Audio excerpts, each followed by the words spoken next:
ഒരു champion team എങ്ങനെ കളിക്കണം എന്നുള്ളത് വ്യക്തമായിട്ട് കാണിച്ചു തന്നു അർജന്റീന. ഇന്നലെ ഫ്രാൻസിന് എംബാപ്പയ്ക്ക് ഇല്ലാതെ പോയ ആ മെന്റാലിറ്റി, ഈവൻ ഒരു ഗോളിന് പിന്നിൽ നിന്നിട്ട് പോലും ഫ്രാൻസിന് ഉണ്ടാവാതിരുന്ന ആ മെന്റാലിറ്റി ഒരു ഗോളിന് പിന്നി പോയപ്പോൾ അർജന്റീന കാണിച്ചു തന്നു. ഉറപ്പിച്ചോ അവസാന വിസിൽ വിളിച്ചിട്ടേ ഞങ്ങൾ തോൽപ്പിച്ചു എന്ന് ഉറപ്പിക്കാവൂ എന്നുള്ള വ്യക്തമായ സൂചനയാണ് തന്നത്. കയ്യിലിരുന്ന കളി അവർ കൊണ്ടുപോയിട്ട് എന്നാ പിടിച്ചോ അർജന്റീന എന്ന് മട്ട കൊടുത്തു. അല്ലാണ്ട് ഇതിലൊന്നും പറയാനില്ല. അർജന്റീന ആണെങ്കിലോ ഞങ്ങളെ കൊന്നിട്ടേ ഇവിടുന്ന് പോകാൻ പറ്റുള്ളൂ എന്നുള്ള മെന്റാലിറ്റി, അത് ആ മെന്റാലിറ്റിക്ക് വേണം കൊടുക്കാൻ കഴിയുള്ളൂ. World cup semi final 2 Argentina versus England. സത്യം പറഞ്ഞു കഴിഞ്ഞാൽ അർജന്റീന വേഴ്സസ് ഇംഗ്ലണ്ട് മത്സരത്തിൽ ഞാൻ അർജന്റീനയുടെ 11 കളിക്കാരല്ല ഞാൻ അവിടെ കണ്ടത്. അർജന്റീന ഒരു 11 പോരാളികളെയാണ് കണ്ടത്. തങ്ങളുടെ പക്കലുള്ള കിരീടം നഷ്ടപ്പെടാതിരിക്കാൻ വേണ്ടിയിട്ട് അവസാന ശ്വാസം വരെ പോരാടുന്ന ഒരു 11 പോരാളികളെയാണ് ഞാൻ അവിടെ കണ്ടത്. അതിൻ്റെ 11 കളിക്കാരല്ല. ആദ്യം മുതൽ തന്നെ, കളിയുടെ തുടക്കം മുതൽ തന്നെ അർജന്റീനയുടെ ആറ്റിറ്റ്യൂഡ് അതായിരുന്നു. എങ്ങനെയെങ്കിലും, അതിപ്പോൾ ചവിട്ടിയിട്ടാണെങ്കിലും കുത്തിയിട്ടാണെങ്കിലും എങ്ങനെയെങ്കിലും ഞങ്ങളിലുള്ള ആ കിരീടം നിലനിർത്തണം, അത് പിന്നെയും നേടണം, അത് വിട്ടുകൊടുക്കാൻ പാടില്ല എന്നുള്ളൊരു മെൻറ്റാലിറ്റി ഇല്ല. ആ മെൻറ്റാലിറ്റിയാണ് ആദ്യം മുതലേ കാണുന്നത്. പക്ഷെ ആദ്യ പകുതിയിൽ അതിച്ചിരി ഫിസിക്കാലിറ്റി കൊണ്ട് അവർ കൈയടക്കാൻ വേണ്ടി നോക്കി. എന്ന് പറഞ്ഞു കഴിഞ്ഞാൽ ചവിട്ടലും കുത്തലും ഇടിയൊക്കെ ആയിട്ട് കുറച്ചും കൂടി കയ്യാങ്കളി മോഡലിലേക്ക് അത് മാറിപ്പോയി. ഇംഗ്ലണ്ട് മോശം ഉണ്ടായിരുന്നില്ല, പക്ഷേ ഇംഗ്ലണ്ടിനൊക്കെ ഒന്നും കൂടുതൽ എനിക്ക് തോന്നിയത് അർജന്റീനയുടെ ഭാഗത്തു നിന്നാണ് ഒരു ഫൗളുകളും കയ്യാങ്കളിയൊക്കെ എനിക്ക് തോന്നിയത്. പക്ഷെ രണ്ടാം പകുതിയിൽ അത് കളി പ്ലേറ്റ് നേരെ അർജന്റീന തിരിച്ചിടാൻ കാരണം ഇംഗ്ലണ്ടാണ്. 0-0 എന്നുള്ള ഒരു സമനിലയിൽ, ഗോൾ രഹിതമായ സമനിലയിൽ പിരിഞ്ഞതായിരുന്നു. പിരിഞ്ഞതിന് ശേഷം ഈ 56 മിനിറ്റിൽ ആന്റണി ഗോർഡൻ ഇംഗ്ലണ്ടിന് വേണ്ടിയിട്ട് ആദ്യത്തെ ഗോൾ നേടുന്നത് വരെ ഏതാണ്ട് പറഞ്ഞ പോലെ ഈ കയ്യാങ്കളി ഫിസിക്കാലിറ്റി വെച്ചിട്ട് ആധിപത്യം ശ്രമിക്കുന്ന ഒരു 2 ടീം, പ്രത്യേകിച്ച് അർജന്റീന എന്ന ലെവലിലാണ് നമ്മൾ കണ്ടിരുന്നത്. പക്ഷെ ആന്റണി ഗോർഡന്റെ ആ ഒന്നാമത്തെ ഗോളിന് ശേഷം പിന്നെ നമ്മൾ കണ്ടത് 11 പോരാളികൾ എങ്ങനെയാണ് ഒരു സാമ്രാജ്യത്തെ സംരക്ഷിക്കേണ്ടത്, അത് എങ്ങനെയാണ് ഒരു കിരീടം നേടിയവർ എങ്ങനെയാണ് ആ കിരീടം നിലനിർത്തേണ്ടത് എന്നുള്ള ലെവലിലാണ് പിന്നെ കണ്ടത്. ആ 11 പോരാളികളെയാണ് ഞാൻ അവിടെ കണ്ടത്. Champion mentality. എന്താണ് അവരുടെ മെന്റാലിറ്റി? ചാമ്പ്യന്മാർ എങ്ങനെ കളിക്കണം എന്നുള്ളത് കൃത്യമായിട്ട് അർജന്റീന ഇന്നത്തെ കളി കാണിച്ചത്. ഞാൻ ബ്രസീലിനെ സപ്പോർട്ട് ചെയ്യുന്ന വ്യക്തിയാണ്, അപ്പോൾ ഓട്ടോമാറ്റിക്കലി അറിയാലോ എവിടേക്ക് ചായ്വ് വരാണ്. പക്ഷേ അർജന്റീനയുടെ ഇന്നത്തെ കളി ഇപ്പോൾ നമ്മൾ ഓൾറെഡി നമ്മൾ കണ്ടതാണ്. ഈജിപ്തിനെതിരെ 2 ഗോളിന് പിറകെ നിന്നിട്ട് 3 ഗോൾ തിരിച്ചടിച്ച് ജയിച്ചതൊക്കെ നമ്മൾ കണ്ടതാണ്. പക്ഷേ അത് നമ്മൾ എഴുതിത്തള്ളി എന്ന് പറഞ്ഞു കഴിഞ്ഞാൽ ഈജിപ്തിനെ മറികടക്കാൻ എളുപ്പമാണ്, ഒരു സ്ട്രോങ് സൈഡ് ആയിരുന്നെങ്കിൽ ബുദ്ധിമുട്ടായിരിക്കും, കടക്കില്ല എന്നൊക്കെ പറഞ്ഞ് തള്ളിയിട്ടുണ്ടായിരുന്നു. പക്ഷേ ഇത് ഇംഗ്ലണ്ടാണ്, സ്ട്രോങ് സൈഡാണ്. പ്രത്യേകിച്ച് സെക്കൻഡ് ഹാഫിൽ ഒരു ഗോൾ അടിച്ചതിന് ശേഷം പിന്നെ നമ്മൾ ഇംഗ്ലണ്ടിനെ ചിത്രത്തിലേ കാണാനില്ല. അർജന്റീന മാത്രമാണ് കളത്തിലുണ്ടായിരുന്നുള്ളൂ. അറ്റാക്കിങ് കൂട്ടി അതിൻ്റെ പീക്ക് ലെവലെത്തി. ഇനി ഡിഫൻഡേഴ്സ് ഒന്നും കൂടി ഇറക്കിയില്ലെങ്കിൽ പണി കിട്ടുമെന്ന് മനസ്സിലാക്കിയ തുഷയിൽ ബേണ് പിന്നെ കോൺസ തുടങ്ങിയിട്ടുള്ള ഡിഫൻസ് സ്ട്രോങ് ആക്കാൻ വേണ്ടി ആൾക്കാരെ ഇറക്കി. എന്നിട്ട് പോലും അവരെ മറികടന്നിട്ട് അർജന്റീന 2 ഗോൾ അടിച്ചു, 2-1 ജയിച്ചു. അവിടെയാണ് ആ വിന്നിങ് മെന്റാലിറ്റി നമ്മൾ കണ്ടത്. നിങ്ങൾ എത്ര പേരെ ഡിഫൻസിൽ വിന്യസിച്ചാലും അവസാന വിസിൽ വരെ ഞങ്ങൾ പോരാടും, അവസാന വിസിൽ കഴിഞ്ഞിട്ടേ ഞങ്ങൾ തോറ്റു എന്ന് ഉറപ്പിക്കാവൂ എന്നുള്ളൊരു മെസ്സേജാണ് അതിൽ മെസ്സി കൂട്ടി നൽകി തന്നത്. എന്താ പ്രകടനം! ഒരു ചാമ്പ്യൻ ടീം എങ്ങനെ കളിക്കണം എന്നുള്ളത് വ്യക്തമായിട്ട് കാണിച്ചു തന്നു അർജന്റീന. ഇന്നലെ ഫ്രാൻസിന് എംബാപ്പയ്ക്ക് ഇല്ലാതെ പോയ ആ മെന്റാലിറ്റി, ഈവൻ ഒരു ഗോളിന് പിന്നിൽ നിന്നിട്ട് പോലും ഫ്രാൻസിന് ഉണ്ടാവാതിരുന്ന ആ മെന്റാലിറ്റി ഒരു ഗോളിന് പിന്നി പോയപ്പോൾ അർജന്റീന കാണിച്ചു തന്നു. ഉറപ്പിച്ചോ അവസാന വിസിൽ വിളിച്ചിട്ടേ ഞങ്ങൾ തോൽപ്പിച്ചു എന്ന് ഉറപ്പിക്കാവൂ എന്നുള്ള വ്യക്തമായ സൂചനയാണ് തന്നത്. കൃത്യമായിട്ട് അവർ ഗ്രൗണ്ടിൽ അപ്ലൈ ചെയ്യുകയും ചെയ്തു. ആന്റണി ഗോർഡൻ ഒന്നാമത്തെ ഗോളിന് ശേഷം എന്ത് അറ്റാക്കിംഗ് ഫുട്ബോളാണ് ഇംഗ്ലണ്ട് കാഴ്ചവെച്ചത്. കംപ്ലീറ്റ് പിന്നിലേക്ക് വലിഞ്ഞില്ലേ. അതിൻ്റെ ഇടയ്ക്ക് തുഷേൽ നടത്തിയ 2 സബ്സ്റ്റിറ്റ്യൂഷൻ അത് വേണമായിരുന്നു എന്നൊരു 50-50 ക്വസ്റ്റ്യൻ മാർക്ക് എനിക്കുണ്ട്. ഒന്ന് ഗോൾ അടിച്ച ആന്റണി ഗോർഡൻ, ആളെ മാറ്റി. പിന്നെ ഡെക്ലൻ റൈസ്. ഈ 2 സബ്സ്റ്റിറ്റ്യൂഷൻ്റെ ആവശ്യം അതിലുണ്ടായിരുന്നു എന്നുള്ളത് എനിക്ക് സംശയമുണ്ട്. അവരെ മാറ്റിയിട്ട് ഇറക്കിയത് ഡിഫൻസ് സ്ട്രോങ് ആക്കാൻ പറ്റുന്ന ആൾക്കാരെയാണ്. ഒന്നും കൂടി 85 മിനിറ്റ് വരെ 1-0 മുന്നിൽ നിന്നിരുന്ന ഇംഗ്ലണ്ട് 85-ാം മിനിറ്റിലാണ് നമ്മുടെ എൻസോ ഫെർണാണ്ടസ് ആ ലോങ് റേഞ്ച് അടിക്കണം. അതിന് തൊട്ട് മുമ്പ് എൻസോ ഫെർണാണ്ടസ് ഒരെണ്ണം ട്രൈ ചെയ്തിരുന്നു. അത് പിക്ഫോർഡ് തട്ടിയിട്ടു. പിക്ഫോർഡിൻ്റെ കൈ കൊണ്ടിട്ട് മേലേക്ക് പോയി. അത് സിഗ്നലായിരുന്നു. പിന്നാലെ പറഞ്ഞ വരുന്നുണ്ടെന്നുള്ളതിൻ്റെ സിഗ്നൽ. ആ കിടിലം കുറവാണ് കേട്ടോ. ആ ഗോൾ നേടിയിട്ട് പോലും അർജന്റീന അടങ്ങിയിരുന്നില്ല. അവിടെ പോയിന്റ്. ഇപ്പോൾ ഒരു ഗോള് നമ്മുടെ ഇംഗ്ലണ്ട് നേടിയപ്പോൾ ഇംഗ്ലണ്ടും സൈലൻ്റായി. പക്ഷേ അർജന്റീന അങ്ങനെയല്ല. സമനില ഗോൾ ചോദിച്ചു പതുക്കെ മതി, ഇനി ഏതായാലും ഇനി കളി അധികം സമയമില്ല എന്ന് പറഞ്ഞിട്ട് അർജന്റീന സൈഡായിരുന്നില്ല. പിന്നെയും തുടർത്തുള്ള ആക്രമണമാണ്. അതാണ് ഒരു മെൻറ്റാലിറ്റി. അതാണ് ഒരു വിന്നിങ് മെൻറ്റാലിറ്റിയുള്ള ടീം. ഈ മെൻറ്റാലിറ്റിയുള്ള ടീമിനെ കണ്ടുപിടിക്കേണ്ടത്. ഒരു ബ്രസീലിൽ സപ്പോർട്ട് ചെയ്യുന്ന വ്യക്തിയായിട്ട് പോലും ഞാൻ ഇങ്ങനെ അർജന്റീന സപ്പോർട്ട് ചെയ്യണമെങ്കിൽ സപ്പോർട്ട് ചെയ്ത് പറയണമെങ്കിൽ അതിൻ്റെ കളി അവർ കളിച്ചിട്ടുണ്ടെന്നേ. ഒരു വേൾഡ് ചാമ്പ്യന്മാർ എങ്ങനെയായിരിക്കണം, ഒരു ചാമ്പ്യൻ ടീം എങ്ങനെയായിരിക്കണം, ഈവൻ ഒരു ഗോളിന്റെ ബാക്കിൽ നിന്നാലും ഏത് വിധത്തിലേക്ക് തിരിച്ചു വരാൻ വേണ്ടി ശ്രമിക്കണം.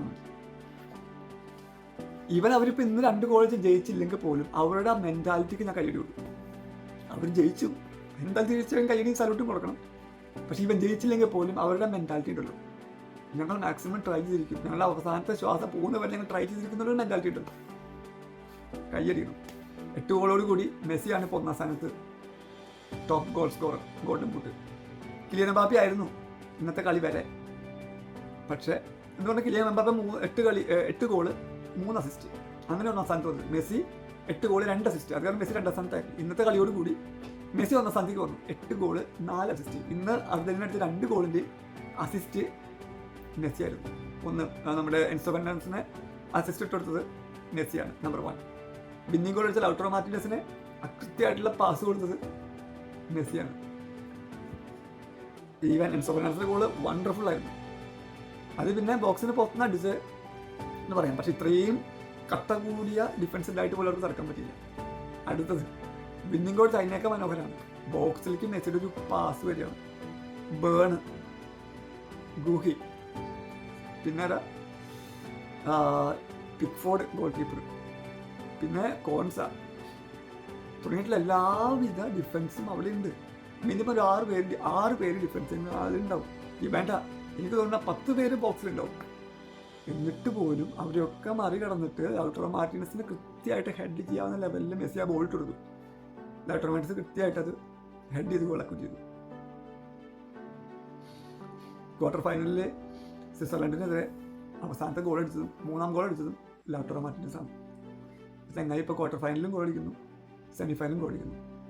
ക്വാർട്ടർ ഫൈനലിലും മെസ്സി ഗോൾ അടിച്ചിട്ടില്ല, പക്ഷേ അർജന്റീന ജയിച്ചു.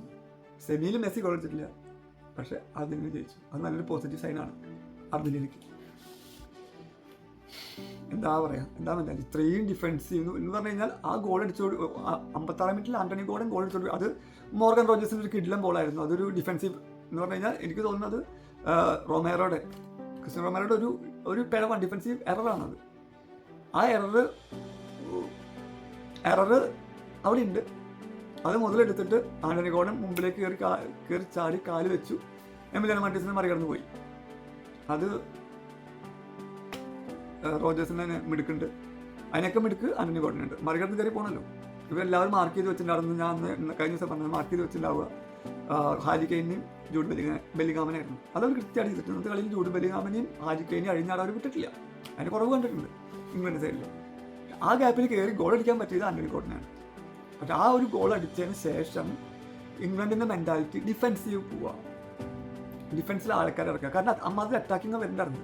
പക്ഷേ ബോൾ ഹോൾഡ് ചെയ്തിട്ട് ഇന്നലെ കളിച്ച പോലെ, സ്പെയിൻ കളിച്ച പോലെ ബോൾ ഹോൾഡ് ചെയ്തിട്ട് അറ്റാക്ക് ചെയ്യാവുന്ന ലെവലിൽ, അല്ലെങ്കിൽ ബോൾ കൺട്രോൾ ചെയ്തിട്ട് അത് ഡിഫൻസിക്കും അറ്റാക്കിങ്ങിൽ കൊടുക്കാവുന്ന ലെവലിൽ ഒരു കളി അവർ കളിച്ചിരുന്നെങ്കിൽ ജയിക്കായിരുന്നു. പക്ഷെ അത് അവർക്ക് കളിച്ചേക്കാൻ പറ്റില്ല. പിന്നെ അടിച്ചാർത്ത് വരുന്ന പോരാളികളാണ് അർജന്റീന. അവരെ ചെറുക്കണമെങ്കിൽ ഇമാതിരി ഇതൊന്നും പോരാ. അനിവാര്യമായൊരു ജയിക്കേണ്ട കളിയായിരുന്നു ഇംഗ്ലണ്ട്. 85 മിനിറ്റ് വരെ 1-0 പിടിച്ചിരുന്നെങ്കിൽ ഇമാതിരി ഡിഫൻസീവ് സ്ട്രെങ്ത് ഒക്കെ ഇറക്കി കളിച്ചിട്ടും പോലും 2 ഗോൾ വഴങ്ങിയെങ്കിൽ അത് ഇംഗ്ലണ്ട് ഇരുത്തി ചിന്തിക്കേണ്ട കാര്യമാണ്. എന്തു പറ്റി, എങ്ങനെ അത് മറികടക്കാമായിരുന്നു എന്നുള്ള ലെവലിൽ ചിന്തിക്കേണ്ട കാര്യമാണ്. Anyway, congratulation Argentina.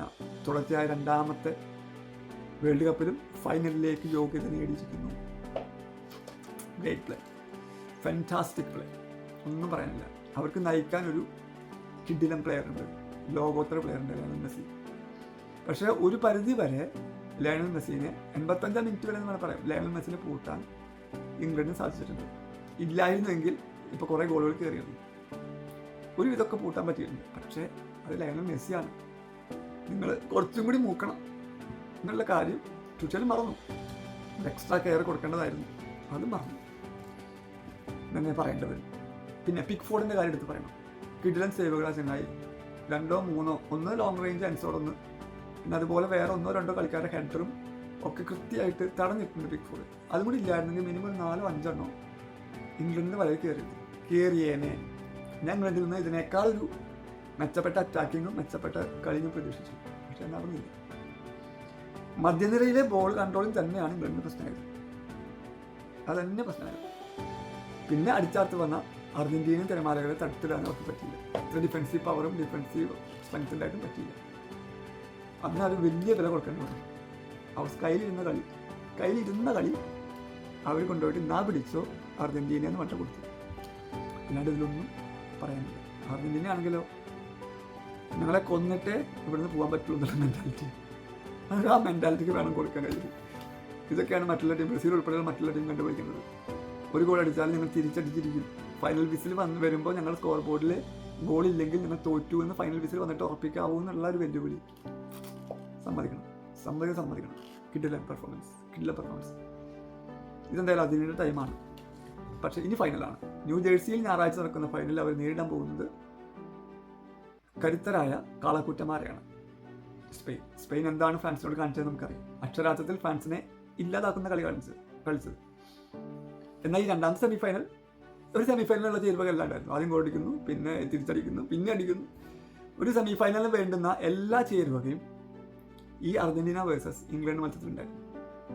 പക്ഷെ അതിൽ നന്നായിട്ട് കളിച്ച അർജന്റീനയാണ് ജയിച്ചു.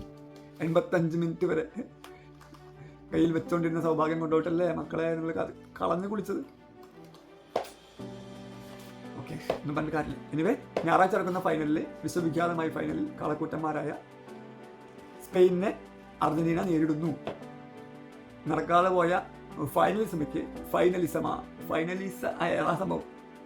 ഫൈനലിസമിലാണ് അതിന് ന്യൂ ജേഴ്സി ചരിത്രം വഹിക്കാൻ പോകുന്നു.